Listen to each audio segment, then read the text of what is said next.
Good evening. This is Dr. John Bennett broadcasting from Miami, Florida. We're broadcasting on the Parkinsonism educational videos with Dr. Rana, world famous educator on Parkinsonism. And now we're going to cover part 2 of freezing in Parkinsonism. Good evening, Dr. Rana. Good evening, Dr. Bennett. Okay, we'll continue on with the freezing in Parkinsonism with a question.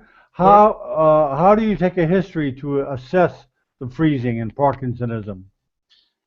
History taking is the most important part in assessment of freezing of gait in these patients. Not only the patient should be asked, but a parallel history should be taken from the person who accompanies the patient. You start with asking patient that when you start walking or in the middle of walking, do you feel that your feet get glued to the ground? If you're going through a doorway or narrow hallway, stepping into elevator, or when you're turning, or when you reach a destination. So most patients would recognize if they have freezing of gait. However, first time it is suggested not to use the word freezing, because it has happened to me. I was taking a history of a patient with the husband, and I used the word freezing. I said, I assumed that they were aware of freezing of gait. So I said, well, do you have any freezing when you're walking? And instead of wife answering the patient, the husband, he just jumped in the conversation. He said, "Oh yes, doc, yes. Even in the summer, in July, she feels so cold, and she's wearing the winter jacket, so she just feels freezing." So he thought I was asking about the excessive cold sensitivity, which is also which also happens in these patients. So I was quite amused at his answer. So it could happen. Some patients could take it as a freezing in, like the cold, the excessive feeling of cold. Right. So it is better to describe the freezing of gait and then ask patients if they have this trouble. And as I was just mentioning, taking a parallel history is very important. And also you can ask patients to maintain a diary of freezing, whether the freezing of gait occurs in the it occurs in the on state when the levodopa medication is working, or when it is more common, as it is more common in the off state. So you should ask patient to make a note that whether it occurs after the effect of the levodopa wears off. So patients should try to document this and bring it with you, with them to you when they are seen in a follow-up visit. Also asking about the cues, external or internal cues, which help to break the freezing is important. Asking about the situations, that which are the situations in which freezing of gait occurs, the timings. Does it occur mostly in the mornings? Because when patients wake up in the morning, they could have they may have no medication in their system if they have taken the last dose at night time, and at that time, therefore, there are more chances of having the freezing of gait. And in addition, you could ask them about the falls, which is very important, whether the falls occur while they are turning, and are they spontaneous falls, or they occur during the off periods, or the falls occur when they're just starting to walk. So that would give some clue that if they fall just starting to walk, either it could be due to start hesitation or maybe lightheadedness. Also, there are some standardized questionnaires for freezing of gait. You can use those questionnaires to take a detailed history, and the history of the relation of timing with the freezing of gait is quite important. Sometimes patients would be presenting with very interesting complaints.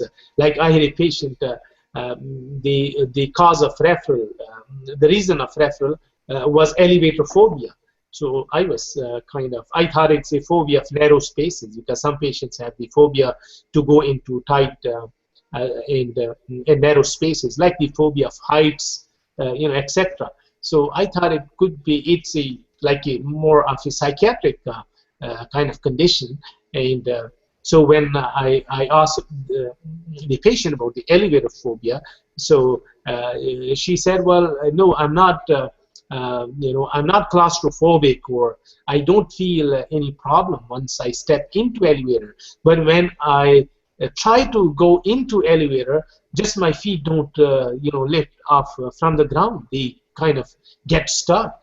So then I realized that this patient has mild atypical Parkinsonism, and she was presenting with the freezing of gait, because when they step into elevator, they could they would feel more freezing. So because, and also because it's a time restricted activity as well, because the doors of elevator are coming and you have to step in quickly. So most patients have trouble with these activities. So sometimes you could have a patient with a chief complaint which is kind of diverting your attention to something else. So this was quite interesting when I realized, and then I repeatedly asked her that do you feel any fear when you step into elevator already? I mean, when you are in the elevator already. She said, no, I'm not afraid of narrow spaces. So this was the typical presentation of the freezing of gait, that when she would attempt to step into elevator, she would feel as if her feet are not following the command of her brain.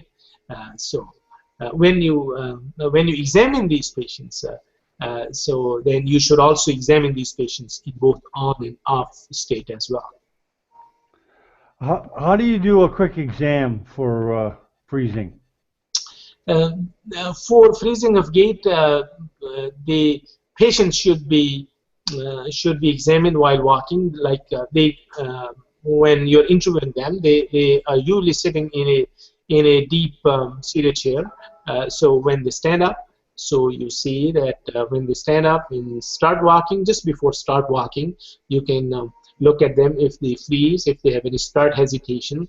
So then they should be walking just a irregular pace, and then they should be made walk through a doorway or between two chairs through a narrow passage to see if they have the hesitation going through this narrow path. And then you should also see them making a 360 degree turn, axial turn in both directions, and see if and also ask them to stop voluntarily. And you may notice that when they reach destination, they may freeze, or in the middle of turning, they would freeze. So you can repeat this test, and sometimes you can give them a mental task, like counting backwards, or some type of calculations. So auditory cues can be used. Visual cues such as strips on the floor may be used to look if the patients improve. And simple quantification can be done by the time up and go test, in which a patient stands up from a chair and then they walk about 3 meters and they make a turn and come back and sit in the chair. Or a Parkinson activity scale could also be used in these patients. Well, what treatments can be used for freezing and Parkinsonism? Right. For the treatment, it depends under what condition they have freezing of gait. If the freezing of gait, as we discussed, is during the off periods, then increasing the dose of levodopa medications, or adding entacapone or resergiline could help, because they would prolong the half-life of levodopa. And if it happens during the on state, then lowering of the medications could be helpful. Before that stage, you can also try various strategies, such as using a cane or a walker if they are not already doing this. There are some canes with the laser pointer, and there are some walkers which provide the visual cues to the patient to initiate walking. And patients, you can train them to imagine if they are stepping over a beam or over a line.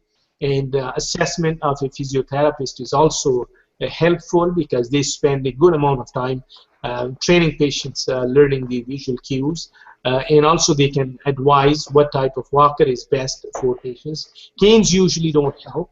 The walker is the best. So, and sometimes if they don't have major balance issues and they are fine with the cane, so then what we did in our clinic, so we used a very simple method. So we have the cable ties, the long cable ties. So at the bottom of the cane or the walker, at the one foot of the walker, or at the bottom of the cane, you put a plastic that cable tie, and you let the end of the cable tie stand straight. Leave it alone. So when patient is walking and they feel they're frozen, so they would look at that tie, which is standing like this horizontally. So they would attempt to step over this cable tie, and that would break the freezing of gait. We have a cane in our clinic with this cable tie, and we check patients using this, and it's quite helpful. It's simple. You can buy so many ties for a toonie, and then you can use them. If it breaks, you can replace a cable tie, and it can be used with a regular cane or a walker. You don't have to spend a lot of money on the laser pointer walkers. Sometimes inverted canes, if you turn the cane upside down, that is another way of breaking the freezing of gait, or concentrating and imagining the lines on the floor could help. Therefore, sometimes patients, when the traffic light is going to turn soon, they have trouble crossing the walkway on the road. But if there is a zebra crossing, then they can those lines of the zebra crossing do help patients to walk better. And same thing likely applies to going upstairs. When patients are going upstairs, they see those edges of stairs as a cue, so that probably helps them to go upstairs easily. Sometimes stepping backwards or sideways or pushing down on the foot before lifting the foot, or on the toes, or bending the knee and then straightening might help these patients to overcome the freezing of gait. Raising their arms or clapping their hands or shifting the weight to the other side on the heels is also helpful. Some patients find wearing a portable CD player, and they can march with the music, or they can swing their arms, or they can sing a marching song, or counting rhythmically. So these cues also help them to break the freezing of gait. Sometimes tapping on their hips in a rhythmical pattern and then walking would help the freezing.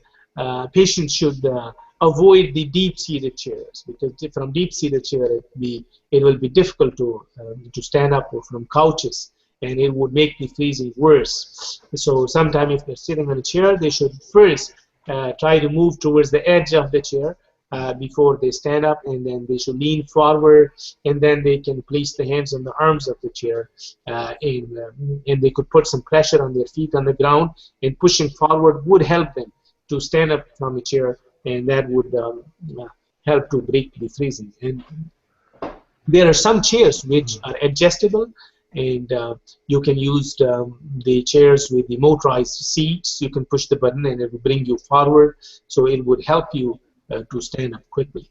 And as I mentioned before several times, adding dopaminergic medications, especially levodopa or entacapone or rezegeline would help if it is happening in the off freezing.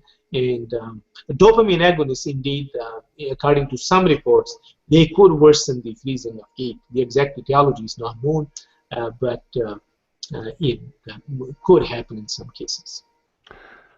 Very good, Dr. Rana. I think that wraps up part 2 of the series on freezing and Parkinsonism. We'll be next with festination of gait in our next video. Thank you very much, Dr. Rana. Thank you.